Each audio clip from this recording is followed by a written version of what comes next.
Hola, yo nunca sé cuándo está grabando. Ahora está. Yo empecé a pensarlo también porque yo tuve un episodio de quiebra y creo que le pasa a mucha gente, ¿no? Sí. Hay muchas personas con herramientas de practicidad, o sea, que pueden moverse en la vida hasta que un día no te levantas de la cama. Sí. Y a mí eso me pasó y fui a terapia y fui a una psiquiatra y me recetó antidepresivos y eso, bueno, yo tengo que decir, me ayudaron a salir de ahí. Pero desde entonces empecé a pensar en eso que a todos nos puede pasar en algún momento. Lo común de lo singular y lo singular de lo común. Es lo que... Y esto, perdona que te interrumpa así, justo lo que acabas de hacer es, me parece fundamental. Trasladar la experiencia de la locura desde el bios, desde la vida misma.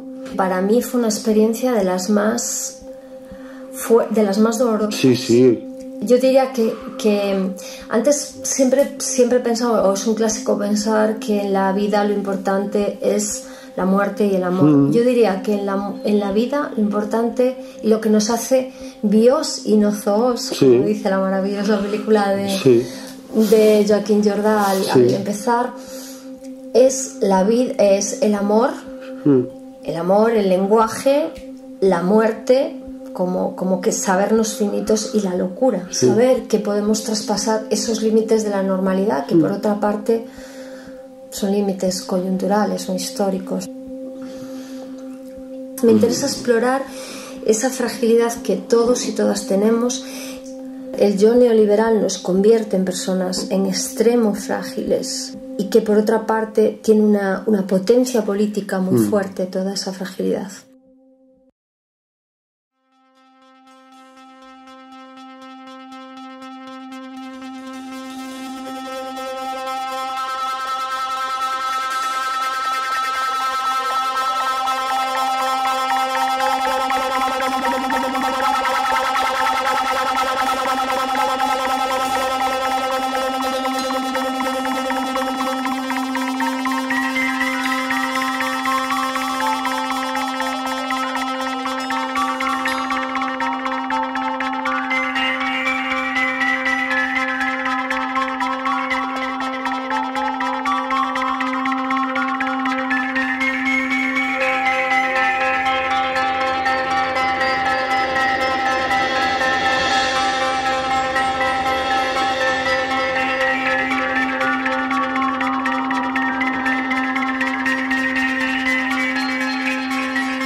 Un nuevo suicidio entre los trabajadores de France Telecom. Un operador de 57 años y padre de 4 hijos se inmoló con fuego en las inmediaciones de las oficinas de la empresa en Burdeos. Los sindicatos denuncian las condiciones laborales de los trabajadores y hacen responsable a la compañía de varias decenas de suicidios en los últimos años. Y un poco esa idea del capitalismo, ¿no? De que tienes que ser el gestor de ti mismo, como que el discurso capitalista sería algo, ¿no? Tú tienes que adquirir eso que llaman capital humano, capital social, capital cultural, hablan ahora hasta de capital espiritual, y que tú eres el gestor de ti mismo, ¿no? Esa idea de la sociedad líquida en la que tienes que estar dispuesto a nomadear, a ir donde la empresa te... Pero esa disponibilidad total, ¿no? Parece como una guerra, como aquello, ¿no? De que siempre había que estar disponible para el capital. El último texto así que he publicado, que es un libro sobre suicidios, una de las sorpresas es que algo que parece tan íntimo, tan dramático como esa toma de decisión, ¿no? De levantar la mano contra sí mismo, estaba provocada, hay dedicado en ese libro un capítulo entero al suicidio por causas políticas y laborales, ¿no? Ciertos trabajadores, por ejemplo, que habían quedado completamente desfasados del naval, por ejemplo, ciertos especialistas que antes eran muy apreciados como soldadores, de repente con la soldadura eléctrica y otros medios quedaban sin trabajo y salían como media docena o así de suicidios consumados por causas laborales. Un poco esa sobrevaloración que hacemos muchas veces de la intimidad como causa profunda, como que está en la profundidad del hombre el sufrimiento, ¿no? Pues muchas veces ese choque con la realidad es tan dramática que un tema tan existencialista, no quiero decir que esté determinado siempre el suicidio por esas causas, pero que los niveles de sufrimiento que ocasiona muchas veces la vida laboral y la vida política y la interacción lleva a consecuencias tan trágicas como eso. Cuando decía lo de necesitas un comité de empresa y no un psiquiatra, se observaba cómo las trabajadoras nunca llegaban en grupo, de ahí que era una fábrica del textil de Asturias que tuvieron un encierro larguísimo, un encierro de 9 años defendiendo las máquinas para que no se las llevasen, y consultaron muchas porque fueron muy valerosas y todas llegan de una en una y nadie cuenta el sufrimiento colectivo, ¿no? Cada uno cuenta su drama como si empezase y terminase en ellas mismas. Les costó muchísimo trabajo hablar, ver que tenía relación, ¿no? Y las que mejoraron mucho fueron las que lograron articular su relato de vida, sus sufrimientos biográficos con su mundo de trabajo, ¿no? Las que se les aclaró de repente la biografía. Dijo, coño, si yo tuve la primera regla aquí poniendo alfileres en estas camisas, teníamos que fingir ir, ¿no?, al baño para descansar un poco. Había un paternalismo. Yo fui a la comunión del hijo del jefe, ¿no? Cuando de alguna forma pusieron en común su vida laboral, su vida íntima también se aclaró, ¿no? Muchos de los malestares estos de los que hablamos en la intimidad no eran nada profundo, no tenían nada que ver ni con conflictos internos, sino que eran consecuencias de ese mal vivir, de las 10.000 alfileres doblando camisas que tenían que hacer y de la mala o buena relación que se establecía en el trabajo. A ver, Max, prueba otra vez a leer el primer texto para... Solo el primero. Cuando quieras. Sí. En 1972, el colectivo socialista de pacientes SPK afirmaba que la enfermedad es condición y resultado de las relaciones capitalistas de producción, y que la vida era una protesta contra la transformación del trabajo en materia muerta, capital, mercancía. Tenían razón. Estar sano ha significado desde siempre poder ser explotado produciendo y reproduciendo. Petición así implícita, primera de la mayoría de las consultas en salud mental, es: cámbieme usted sin que yo tenga que hacer ningún cambio, ni en mis relaciones de pareja, ni en mis relaciones de trabajo, ¿no? Deme algo que me haga soportar la situación, y como son eficaces además en ese sentido, quiero decir que si no duermes una pastilla te hace dormir, Un antidepresivo tiene un efecto así distanciador de la situación que te hace verlo todo más lejano, que lo puedes, ¿no?, soportar mejor. Y yo creo que es también un agente de inmovilismo, de no cambio, ¿no?, de atenuar realmente los sufrimientos como era antes la religión, ¿no?, el opio del pueblo. A ver, yo lo que para mí fue súper importante y formó parte de mi empoderamiento absolutamente, fue descubrir y darme cuenta de que, bueno, pues mi sufrimiento era el producto de una biografía particular mía y de un contexto social al que pertenecía y de unas exigencias como las que ha hablado Marta, ¿no?, y también de mis propios traumas. Eso, cuando te das cuenta de eso y que no es ese cuento que nos han contado, que a lo mejor puede que sí, probablemente se produzcan en los momentos de sufrimiento desequilibrios químicos en el cerebro y puede haber algo de eso, vale, bien, pero no es que yo sea una persona que tengo una tara cerebral por la cual, pues a mis 30, y porque además yo fui muy tardía en mis brotes, a mis 36 años de pronto empezar a tener vivencias irreales y alucinaciones y delirios. No, es que eso fue porque yo tenía una biografía y estaba viviendo en un contexto social determinado, en el cual, por supuesto, seguimos viviendo, porque la sociedad no ha cambiado, pero digamos que solamente el hecho de tener una actitud crítica y de saber y decir, vale, es que probablemente todo lo que a mí me ha pasado no lo hubiera tenido que vivir en otra sociedad distinta, ¿no? Y el soñar, el tener ilusiones, el querer transformar esto, eso ayuda muchísimo. Y por supuesto, o sea, el cuento de que iba a ser para toda la vida, pues yo soy un claro ejemplo. A mí, yo hace 3 meses dejé la última pastilla que tomaba. Bueno, no miento, sí tomo una pastilla para dormir por las noches porque me cuesta mucho y es que dormir es necesario, pero psiquiátricas para estabilizar el estado de ánimo, antipsicóticos hace por lo menos 2 años que no tomo, y estabilizadores, que era lo último que ya estaba tomando, hace por lo menos 3 o 4 meses. Y hombre, pues sí, efectivamente, si las cosas me van muy bien estoy contenta, si las cosas me van muy mal estoy un poco triste, pero siempre encuentro las herramientas para salir adelante. Y sobre todo es eso, o sea, el sentimiento de pertenencia a un colectivo, a algo en la que yo no estoy sola en el mundo y no soy una persona ajena a la problemática social en la que vivo. Entonces eso me ha ayudado mucho. Aparte de que, bueno, sí, efectivamente tuve un brote, yo sé que hay parte de mis delirios que son absolutamente irracionales, pero hay una parte de realidad, ¿eh? Yo estaba metida en política y, bueno, en política era sindicalista y estaba metida en movilizaciones y yo empecé a tirar de hilos que no convenía que fueran tirados en aquel momento.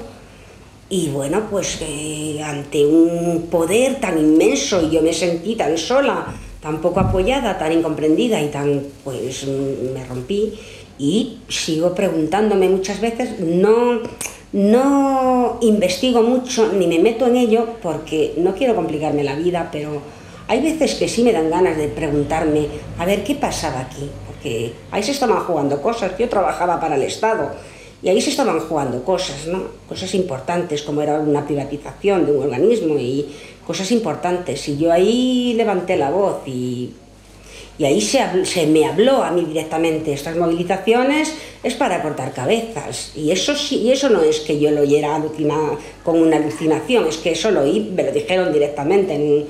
Y bueno, pues hubo cosas, ¿no? Entonces, bueno, pues a partir de ahí, sí, claro, paranoia, coño, vienen a por mí.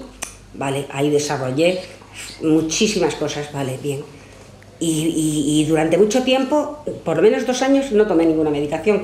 Y yo reconozco que sí, que hay momentos, cuando la tomé, la verdad es que lo primero que hice fue quedarme, o sea, me entró una depresión de miedo, que por cierto seguí yendo a trabajar con esa depresión tan grande, estaba que no me enteraba de mientras estuve alucinando, estaba trabajando y no sé cómo trabajaría, si bien o mal. Cuando empecé a tomar la medicación, es que no podía, es que no me daba la vida. Pero es verdad, o sea, el contexto social es una cosa que pesa muchísimo, o sea, pero mucho. Sí, y tú preguntabas, ¿no?, que la necesidad de ser productivo. Si tú no te puedes permitir, ¿no?, y además que el propio manual va acortando, el manual diagnóstico que tienen estos muchachos psiquiatras americanos, va acortando los tiempos, que cada vez, manual nuevo que hacen, puedes estar triste menos tiempo, que dices, un momento, hace 10, no me sé exactamente como sus diagnostiquillos ahí pero eso sí, ¿no? Un duelo, vale, antes era, pues, no, que a lo mejor no coinciden con la realidad, habrá una realidad, pero en plan, pues antes a lo mejor podías estar, se te ha muerto tu padre, pues a lo mejor, vale, estate 3 meses triste, es normal, nadie te va pues te animará a tu gente, si tienes gente lo pasarán mal, si no tienes gente, pero no te vamos a patologizar. Es que en el último yo creo que ya están en no sé si es un mes, 2 semanas, es que si el duelo ya te está durando más de 2 semanas, deberíamos meter un antidepresivo. Digo, bueno, y si se me ha muerto mi padre o mi madre o no lo sé, si lo estoy pasando mal, estoy en una situación difícil, a lo mejor estar mal 15 días y más, ¿no? Es lo natural, que si a ti se te muere el padre y tú al día siguiente estás tal, igual lo que estás es tapando, ¿no? Cosas, o bueno, que te llevase fatal con tu padre, que puede ser, pero si algo te duele y tú estás tan pancha, pero claro, es que es verdad que si todo, pues que cuesta o sea, bueno, no sé, que no hay una renta básica, que es una cosa que a mí me parece que igual en la salud mental sí se reivindica, está en el manifiesto del orgullo loco, yo creo que lo han metido en la renta básica, pero y hay gente que lo reivindica, pero no es como una reivindicación social mayoritaria. A mí me parece que igual el mundo necesita una renta básica así en general, ¿no? Pero claro, hay unas exigencias de productividad laboral, de productividad tal. No tengo un empleo remunerado, ¿no? No tengo una nómina, pero no estoy en mi casa mirando el techo. Hago cosas que son, puedes decir que son trabajos, ¿no? Hago cosas de activismo, hago cosas tal. No lo sé. Y sí, y el orgullo loco para mí es eso, es decir, es que el que yo tenga, a mí me da igual decir problemas de salud mental, no me crea ningún problema, más que el tenerlo, pero el decirme, el hablar del orgullo loco no es que esté orgullosa de haberlo pasado mal, no, lo que quiero es que porque esté loca o tenga problemas o me medique a rachas o no me medique cuando he podido no medicarme o lo que sea, o lo que yo elija, que eso no me hace ni menos valioso de por sí, ni una persona menos valiosa, ni menos capaz. ¿En qué? Pero es que en qué, es que a lo mejor yo te creo más rápido que tú y soy menos capaz. O sea, los cuerdos, pues habrá alguien que sea más capaz de hacerse más kilómetros en bicicleta y otro cuerdo que sea menos capaz. Pues yo también tengo unas capacidades en algunas cosas y otras que se me dan peor. Sobre todo es hacer bandera del insulto. O sea, sí. Tantas veces te dicen, va, tú cállate que estás loca. Incluso muchas veces cuando no ha sido diagnosticada, ni mucho menos, pero es muy frecuente, tú te callas que estás loca, va, estás loca. Es como un insulto, es como sí. Y dices, bueno, pues eso es lo que decía Marta, ¿no? Bueno, sí, vale, sí. Yo soy diversa, soy distinta, yo tengo...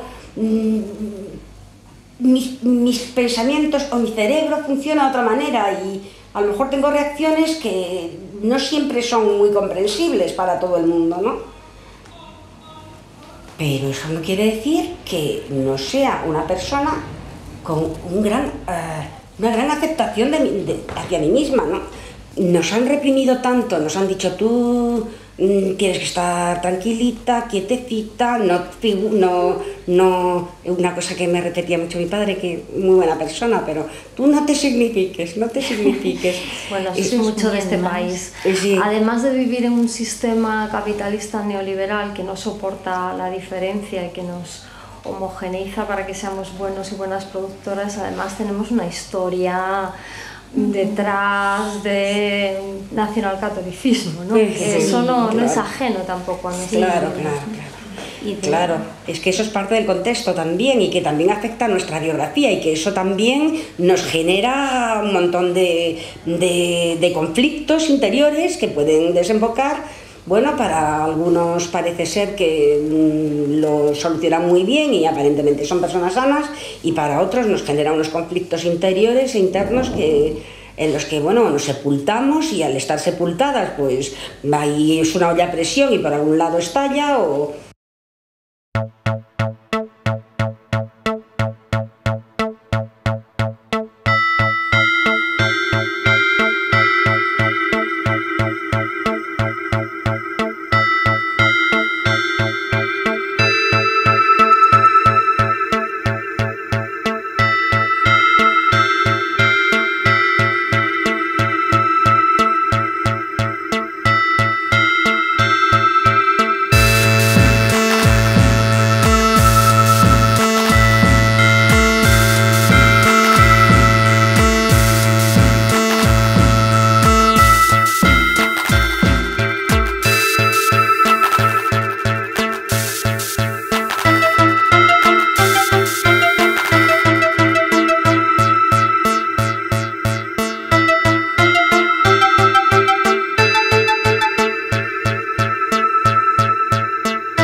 Estoy pensando, dándole vueltas una y otra vez, con qué imágenes hablar de todo esto.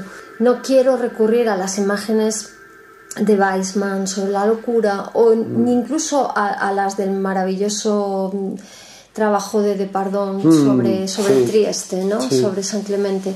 No quiero eso, no quiero el sujeto loco en pantalla para mirarlo como alguien extraño. Nos quiero a todos ahí, ¿no? Volviendo a lo que hablábamos antes, se ha cotidianizado tanto la experiencia del sufrimiento y del malestar que las imágenes son imágenes cotidianas o no lo son. Es decir, el malestar es una persona haciendo la declaración de la renta, el malestar es una persona cobrando la mierda de sueldo que cobra al final de mes, es una persona mandando currículos por internet, es una persona buscando pisos en Idealista. Eso es el malestar.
Hay un montón de violencias en consulta, que eso es violencia en consulta, el que te invaliden, ¿no? que al final, de todas maneras, también es otra cosa que decías antes del empoderamiento, es que, por ejemplo, yo he pensado herramientas, pues sí, para ir a la consulta de mi psiquiatra mejor preparada. Y también porque es verdad que mi proceso de empoderamiento se cargó la relación con mis profesionales de entonces, ¿verdad? No sé si eso es positivo o no. A mí también, yo creo que es positivo, en realidad. Yo creo que es positivo porque creo que era una relación... Es jodido, ¿no? Pero también lo comparo, yo muchas cosas las comparo con el tema de género. Y si tú estás con una pareja que te está maltratando, es verdad que como tú no lo sepas, o sea, no te estés dando cuenta activamente, lo vas a vivir probablemente con menos conflicto. ¿Por qué no? Bueno, no te das cuenta de que te trata mal. Cuando te des cuenta de que te trata mal, lo vas a vivir súper jodido. Porque tendrás que hacer un proceso de Dios mío, me está tratando mal, joder, ¿qué ha pasado? Pero no sé qué, no entiendo nada, tal. Y a lo mejor, idealmente, te separarás, ¿no? Si tienes las condiciones. Yo, mi proceso de empoderamiento claramente se cargó las relaciones con mis profesionales de salud mental. Y bueno, pero yo qué sé, pues algún profesional hay distinto. Yo en serio creo que son muy poquitos. A ver si les estudian el cerebro a los que hay decentes. Ya que la gente esta que está muy empeñada en estudiar el cerebro, muy probablemente nada de esto puede salir, porque es que yo siempre hablo así. Pero hay gente que está muy empeñada en estudiar el cerebro. Yo digo, en vez de estudiar los nuestros, estudiar el cerebro, ¿no?, de alguien que se le activa una zona ahí que cuando ve que están atando a alguien siente malestar.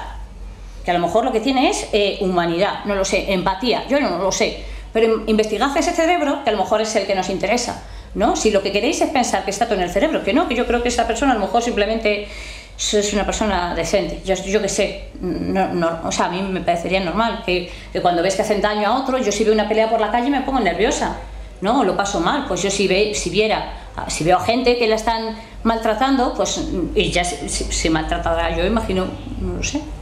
Si soy consciente que es maltrato, imagino que también, pero vamos. Sí, una cosa que yo también, así al hilo de lo que estás hablando, una de las vivencias que yo tuve y como yo lo viví en un momento dado, mi sufrimiento tenía mucho que ver con eso, con que yo decía, pero ¿cómo es posible que haya tanta maldad en el mundo? O sea, ¿cómo puede estar el mundo hecho con tanta maldad y con tanta injusticia? Es que hay una cosa más asociada súper a la peligrosidad, que además bajo ese discurso siempre de las peligrosidad y seguridad se hacen siempre cosas, a mí me parecen terribles y no solo en salud mental, porque bajo el discurso de la seguridad se empiezan a recortar derechos, eso, a todo el mundo, ¿no? En plan, ay, Dios mío, no sé, estamos enalteciendo el terrorismo, pero es que no hay terroristas, o sea, no importa, pero recortamos el derecho a la libertad de expresión. Y en la locura, ¿no? Esta gente es peligrosa, que es una cosa que está muy instalado ahí. Esta gente es peligrosa. El resentimiento, ¿no? El resentimiento es una fuerza que rehúsa dejar que las heridas sanen, que recuerda las viejas derrotas para algún día poder vengarse. Me gustaría intentar reapropiar la noción de resentimiento, de lo que podría ser un significado miserabilista. De esta forma, el resentimiento podría ser una respuesta apropiada a la degradante versión de la cultura popular que nos sirven las élites. Resentimiento versus desprecio y condescendencia, resentimiento y descontento. Esa podría ser la contestación frente a la felicidad obligatoria del realismo capitalista.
Las usuarias de salud mental hay muchas más mujeres que hombres y eso se atribuye pues desde la genética, a las hormonas, a la hipersensibilidad, a lo quejicas, ¿no?, que se atribuye que son las mujeres.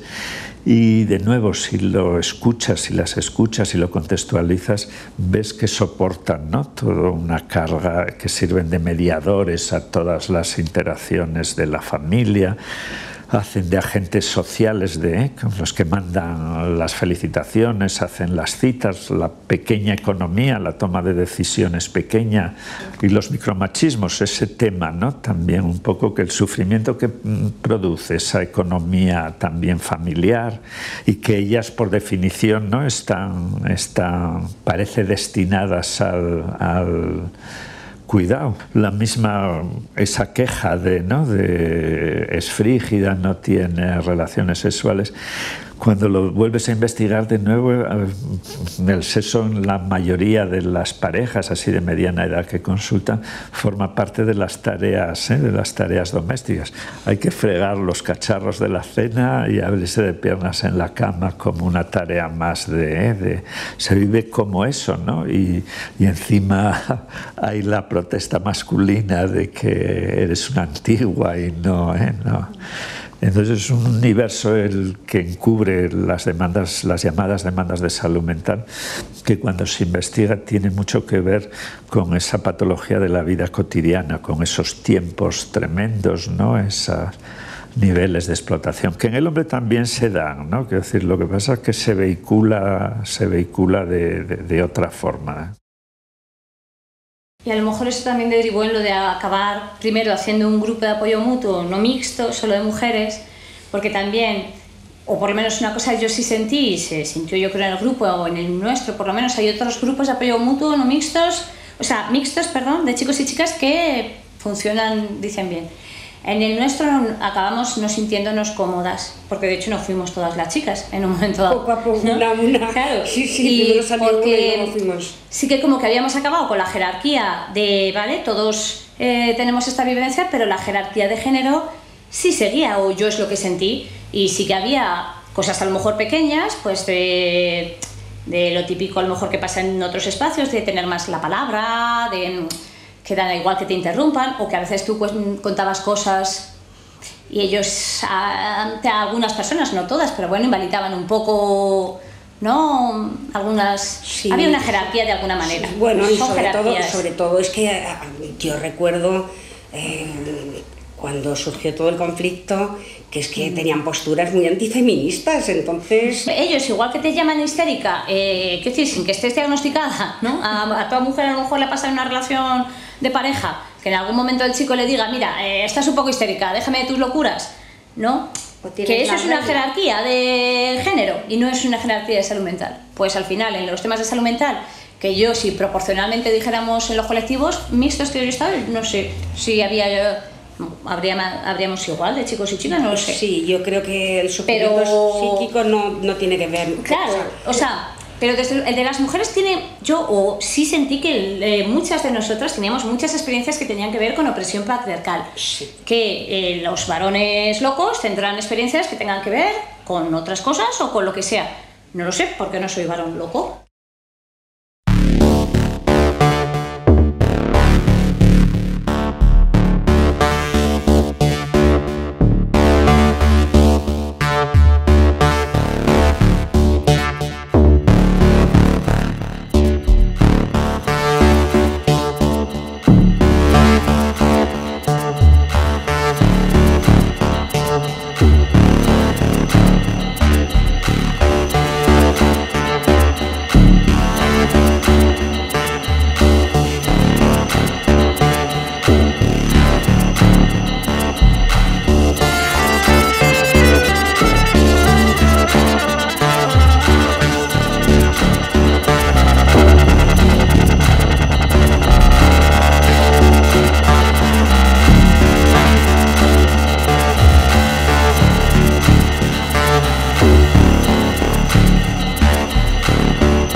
no mixto, activista en salud mental desde la experiencia en primera persona. Somos locas y orgullosas. Estamos aquí para visibilizar nuestra doble presión como mujeres y locas y nuestra doble lucha contra el sistema psiquiátrico y contra el sistema cis-heteropatriarcal. Estamos aquí para denunciar estos sistemas que cuando presentamos señales de maltrato, abusos y violaciones se conforman con darnos un diagnóstico, con convertirnos en trastornadas mentales, con empastillarnos y aislarnos, haciéndonos creer que el problema es nuestro, que estamos enfermas. Denunciamos la sobremedicación de las mujeres para silenciarnos y mantener intactas las estructuras que sustentan nuestra opresión. Denunciamos las expectativas misóginas y machistas en nuestros procesos de sanación, así como la feminización de los síntomas. Ser una mujer que no realiza tareas del hogar o que no mantiene relaciones sexuales con su pareja, con frecuencia es patologizado. Denunciamos el control que se ejerce sobre nuestra reproducción, ya sea a través de sentencias en las que se nos dice que ser loca y madre es imposible y que no podemos ni sabemos cuidar, o mediante las injustificables, inhumanas y violentas esterilizaciones forzosas a mujeres y niñas que se dan con una media de 100 veces al año en el Estado español. Denunciamos los imperdonables abusos sexuales, las violaciones y los atentados contra nuestra intimidad sexual por parte de profesionales en los servicios de salud mental y en las unidades psiquiátricas. Una violación nunca será terapéutica. Denunciamos la falta de credibilidad constante que recibimos al denunciar abusos y maltrato. Siendo mujeres se nos cree poco, siendo mujeres y locas se nos cree aún menos. Luchamos contra el estigma, contra este mundo que nos llama histéricas, inestables, volátiles, hormonales, simplemente por sentir y por querer ser libres. Exigimos dignidad, respeto e igualdad. Exigimos autonomía y control sobre nuestros cuerpos y nuestras vidas. Exigimos transparencia y credibilidad cuando denunciamos violencia machista y violencia sexual. Exigimos que se respeten nuestros derechos y que cesen las torturas. Hoy no estamos todas, faltan las internas. También faltan las asesinadas. Hacemos presencia por ellas, gritamos por ellas, a las que seguro que en algún momento llamaron locas, histéricas y irracionales. No estáis solas, hermanas. Feliz Día del Orgullo Loco.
Queremos que la lucha para los locos y para la sociedad está compuesta por mucha gente. Los próximos que van a subir al escenario van a ser Aitor y Lota de La Paz. Muchas gracias por asistir, somos Aitor y Lota, somos compañeros y compañeras de La Paz, de la plataforma de afectados por la hipoteca.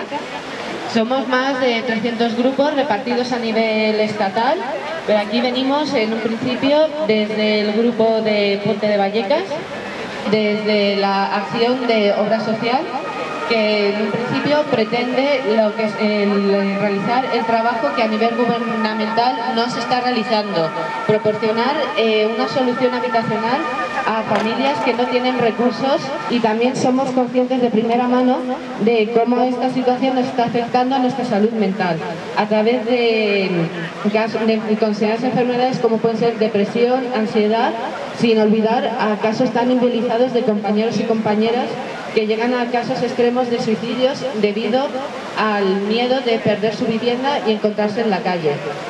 También vemos que es transversal en el resto de compañeros y compañeras, pertenecientes a grupos del colectivo LGTB, patologizados, como en el caso de la transexualidad, como una enfermedad mental, y siendo necesario algo tan básico como el cambio del nombre y sexo legal en el DNI, como tener informes psiquiátricos que avalen nuestra disconformidad con la identidad de género que se nos impuso al nacer.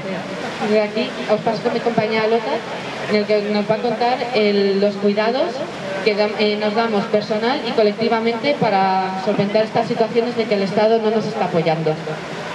Gracias, Aitor.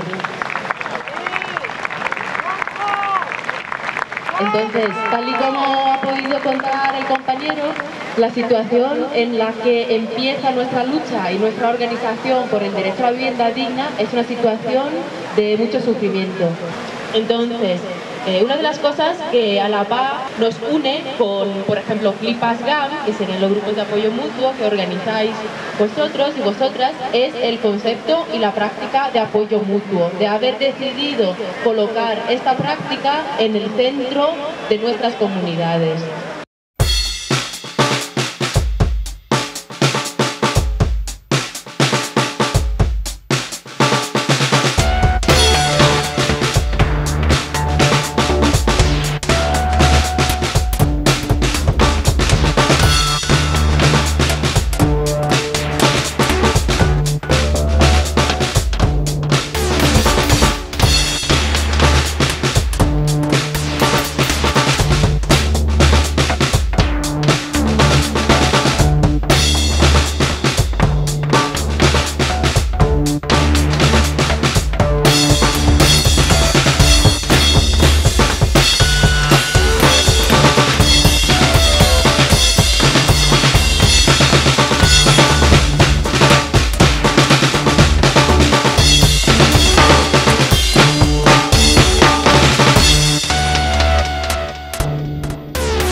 ¿Cuál leo? A ver, el 3. La depresión colectiva es el resultado del enorme proyecto de resubordinación de la clase dirigente, junto al estado de paralización inducida. La propagación del voluntarismo mágico fue un factor crucial para el éxito del neoliberalismo y la privatización del estrés, su campo de batalla ideológico. Desatendiendo esta llamada a la claudicación, podemos convertir el dolor privado en ira politizada, abandonar el barco no porque se esté hundiendo, sino para que se hunda. Muy bien, Max. Ahí me ha costado, ¿eh?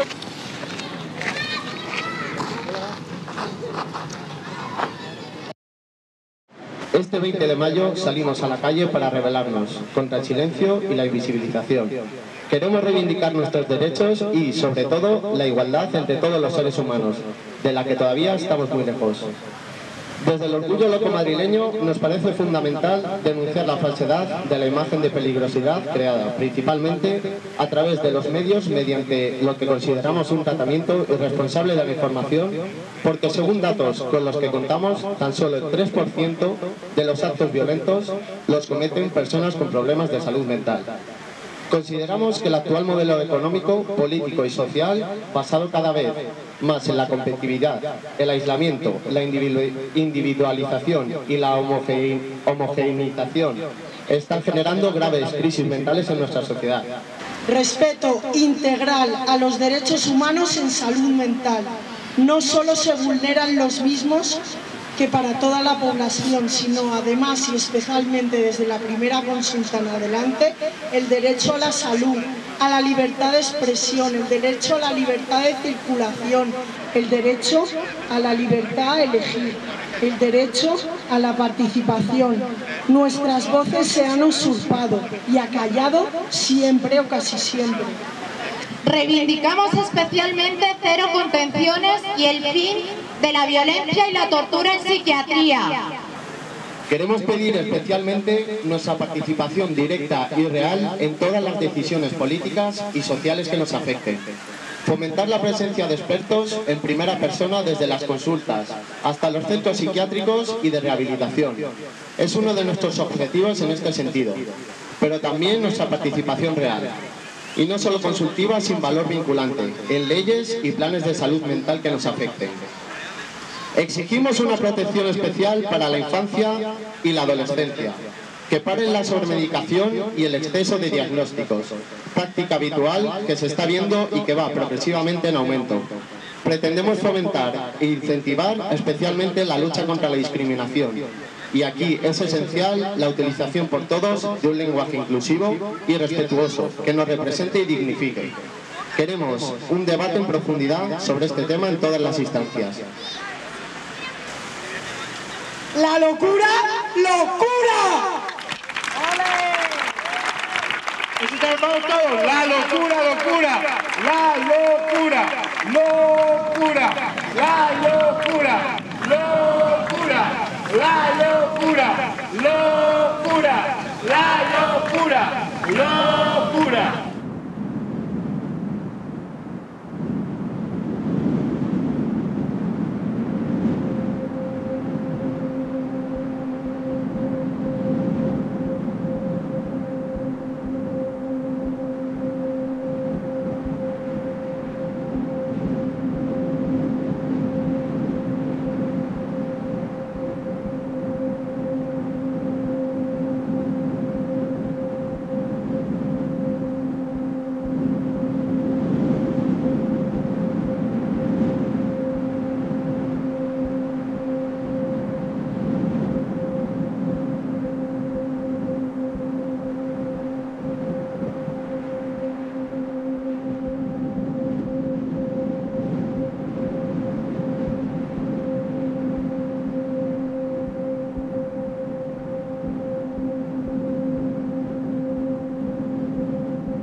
Ser una anomalía dice la verdad de tú mismo y la verdad de la sociedad, ¿no?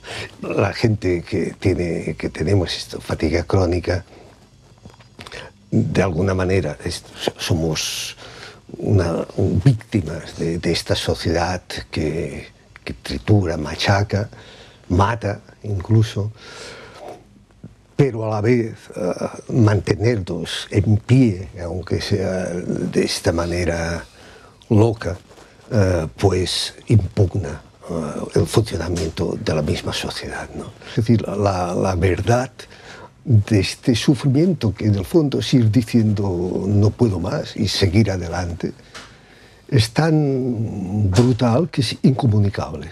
Es incomunicable. O sea, todo sufrimiento es incomunicable. Pero bueno, hay estrategias. Pero este es tan singular que difícilmente es creíble, ¿no? Parece que todo esté hecho para que no se pueda constatar, ¿no? Estoy enfermo, soy un muerto vivo, pero es que solo mi existencia está mostrando a esta sociedad cómo funciona. Cómo funciona el campo de guerra que está aquí, que no vemos, porque cubre un espacio de posibles en el que vamos escogiendo cosas. Y debajo hay un campo de guerra que mata, ¿no? Más directamente, pues en otros países directamente es necropolítica, pero aquí, o sea, el poder terapéutico nos mantiene con este mínimo de vida, pues, para ir funcionando, ¿no? La gente que tenemos fatiga crónica, que sobre todo nos afecta al cerebro, pero también en el cuerpo, supongo, oímos solo una voz. Y esta voz es un monólogo interior que te dice, yo no puedo más. Y esto es lo que no se puede llegar a imaginar. Esto es lo que no se puede llegar ni a imaginar, ¿no? Porque este yo no puedo más destruye todo, destruye a las familias, destruye todo.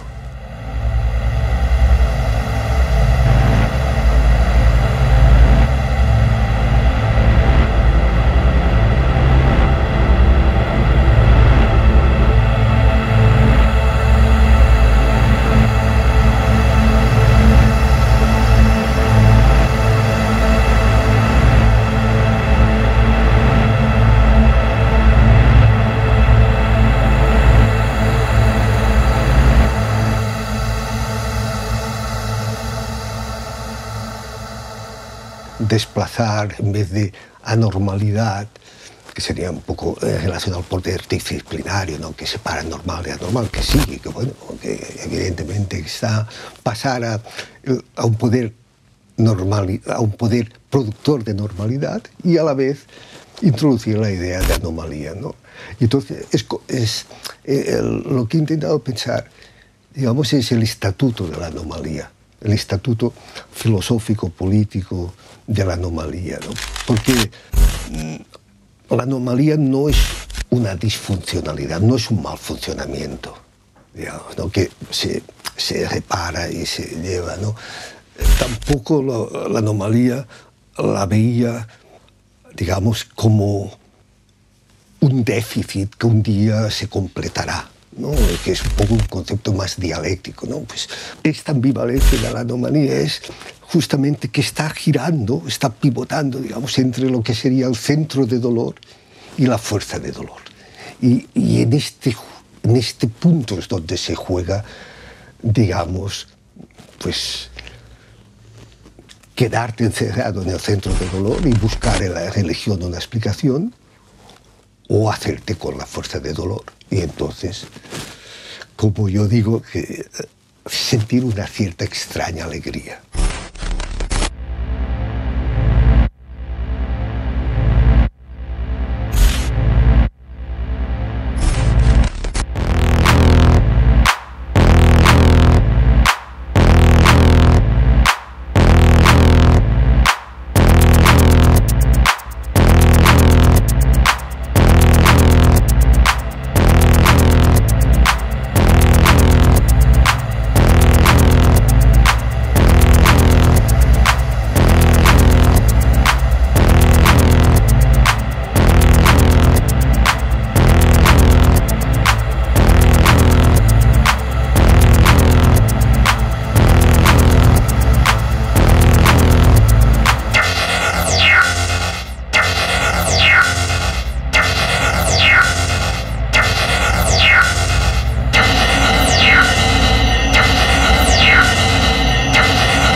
sociedad que es pura competencia, que en realidad toda la sociedad te está diciendo constantemente que no valemos, que no llegamos, que nunca hacemos suficiente. Hay miles de exigencias a nivel social que tenemos dentro y luego la gente se sorprende mucho cuando esas exigencias nos rompen y las tenemos dentro ya pues más claramente, quiero decir, o no lo sé, o de una manera que a lo mejor no la tiene todo el mundo. ¿Qué hubo en aquel congreso del que habláis, en aquel seminario, que hizo saltar esa chispa de la politización? Es que esa primera ponencia, por ejemplo, si me acuerdo, era... Voces descalificadoras, contexto social y práctica de la desobediencia. Y práctica de la desobediencia, claro. Es que era brutal.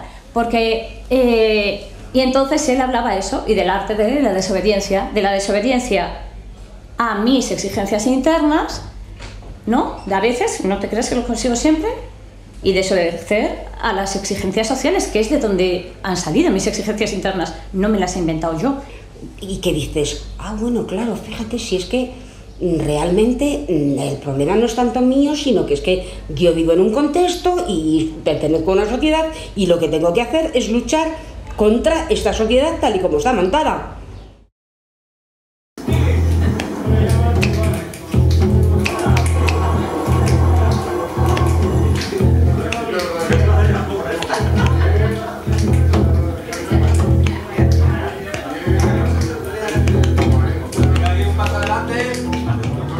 This is a basic lesson in snap. Divarettes, listen up to this grand diva rap. Snaps can be prolonged and snaps can be strong. To read, to punctuate, to cut like a whip.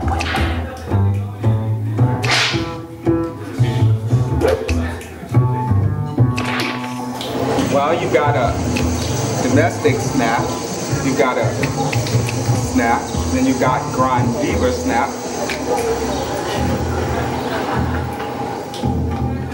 Don't get it twisted.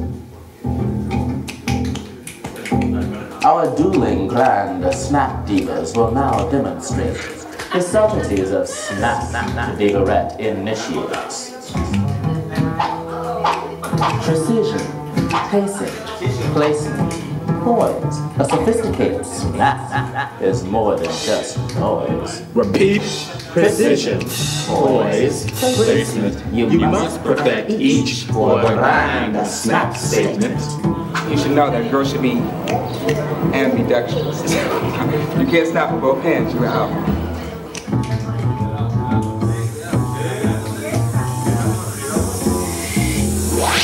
You know why we do this? Because we can't always get our arms free to do this.